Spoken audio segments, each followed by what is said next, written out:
A'udhu billahi minash shaitanir rajim. Bismillah ar-Rahman ar-Rahim. This video is in continuation of our previous video about Iqra Bismi Rabbikal-Ladzi, and that what is knowledge, what is the purpose of knowledge, what is acquired knowledge, and what is given knowledge, and what are the dangers of knowledge, and how knowledge can lead you to arrogance, and how arrogance leads to shirk. So it's very important to understand knowledge. I will try to explain in this video about what is acquired knowledge and what is given knowledge. Now, before we move any further, one thing that you should understand very clearly, that in Surah Fatir, Allah subhanahu wa ta'ala said that Shaitan is your enemy. But treat him as your enemy. So, in order to treat him as an enemy, we must understand our enemy. To understand our enemy, we must know what is Shaitan and what is his modus operandi and how does he operate and how is he so often so successful in detracking people throughout the history. We have seen that. So, in order to understand Shaitan, we must again go back to that point of time when Allah subhanahu wa ta'ala asked all of his creations to bow before Adam, and Shaitan refused. So 7 times in Quran, Allah Ta'ala has repeated this in different surah. What happened that Allah subhanahu wa ta'ala asked his creation to bow and Shaitan didn't.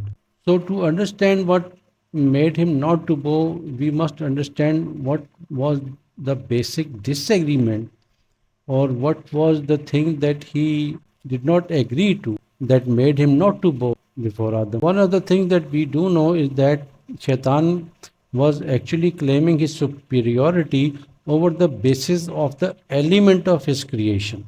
From that we know that Shaitan at that time had the understanding that this everything is made up of different elements, and of all the elements the best element is of fire, and I am made of fire, and clay is such a useless sort of a thing. It has no value. It is so abundant and things like that. So element is superior to clay. So his whole claim was based on element. So he thought that of all the elements that existed at that point of time, he was made of the best element. So Allah subhanahu wa ta'ala said, no. Knowledge is above all.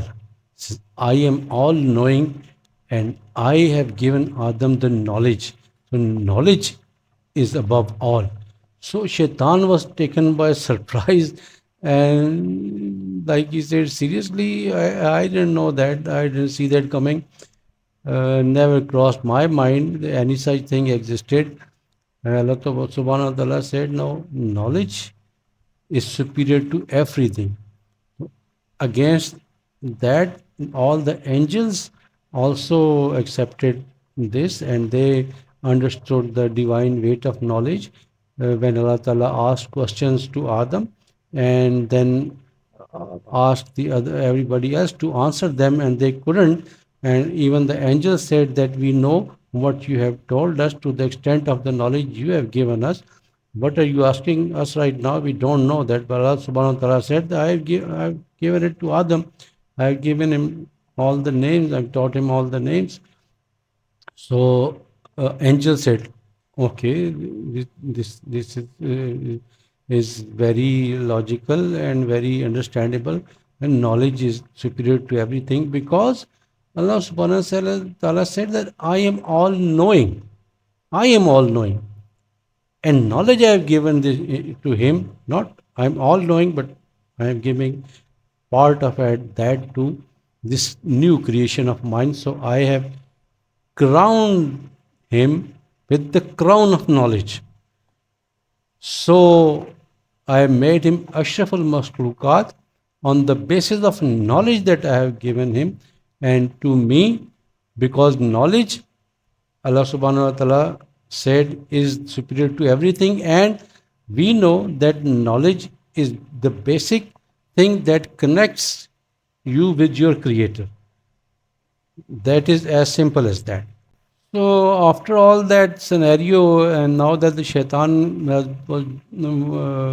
thrown out of the heavens and all the ranks were taken from him, and Allah subhanahu wa ta'ala said that you are the cursed one, so you did not obey me. Then Shaitan said that, okay, give me some time and I will prove that the crown that you have given him of knowledge, he was not worthy of that crown.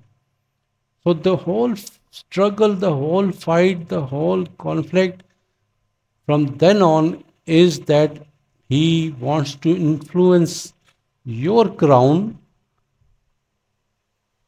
to make you not worthy of his crown. So he influences your mind. He has this power to influence your mind. He has the power to manipulate your mind, and he has the power to corrupt your mind. And whatever knowledge that you want to acquire, whatever knowledge that you seek, he has the power to corrupt that, manipulate that, fog that, can do all that. So he basically does not want you to get that knowledge that connects you with your creator. Once you get that knowledge that connects you with your creator, then your purpose is successful. You are a successful man. Now that you have connected yourself with your creator, then this is what everybody wants, but this is what Shaitan does not want, to to make you be able to connect. So the connection is because of the knowledge, and knowledge is that he influences and he corrupts. So again, he has this power to do so and also permission to do so. So when you start reading Quran, so in Surah Baqarah, in the very uh, early stages, Allah subhanahu wa ta'ala describes about three kind of people. One, that he cannot influence no matter what. They are my chosen people and they will never be detracked. These two, no matter what you do, they will never listen to you and they will always be detracked. They will never be given hidayah. And this is the third category that says that we are the right people, we tell you the right path, but Allah subhanahu wa ta'ala says no, they are the one who are misguiding you. So they misguide you out of the verses of Quran. So that is why Allah subhanahu wa ta'ala also said that whenever you start reading Quran, or whenever you start reading anything, say Auzu billahi minash shaitanir rajim. Seek refuge. Must do that to get the true understanding of the whatever you are trying to read, or if you're trying to read Quran. So if you want to get the divine guidance, divine understanding, divine knowledge, then you must say Auzu billahi minash shaitanir rajim. Otherwise, you have a wrong dictionary in your hand. It has all the meanings, but it will never tell you the right meaning of. Just because you have the wrong dictionary in your hand, is somebody wrong to guide you through all whatever you are doing. What took him as a surprise was because knowledge is unseen. You cannot see knowledge. Gold you can see, metals you can see, gems and jewels you can see, but you cannot see knowledge. That is why Iman bil Ghaib, Iman on the unseen, is the basic principle of Islam. You believe in Allah, but you have never seen Allah. So Iman in the unseen is Islam, is Deen, is what we are supposed to do. So again, knowledge cannot be seen, but the metals, precious metals and gold, it can be seen. That is why, that is one of the reasons that all the idols that were ever built were built of gold and precious metals and gems and jewels, and all the offerings that were made to those idols were also gold and gems and jewels and all that, because Shaitan thought that metal and element are the superior to everything. So he displays it. Even today you see that this materialistic approach to things is more popular and more common, and people are more after material than of understanding and knowledge, because material is what you can see, knowledge is what you cannot see. So again, believing in the unseen is an integral part of your iman. So coming back to this, today's topic was what is given knowledge and what is acquired knowledge. So again, when if you, for example, if you start reading Quran, so in the very first surah, Allah Ta'ala tests your ability and tests your intention also.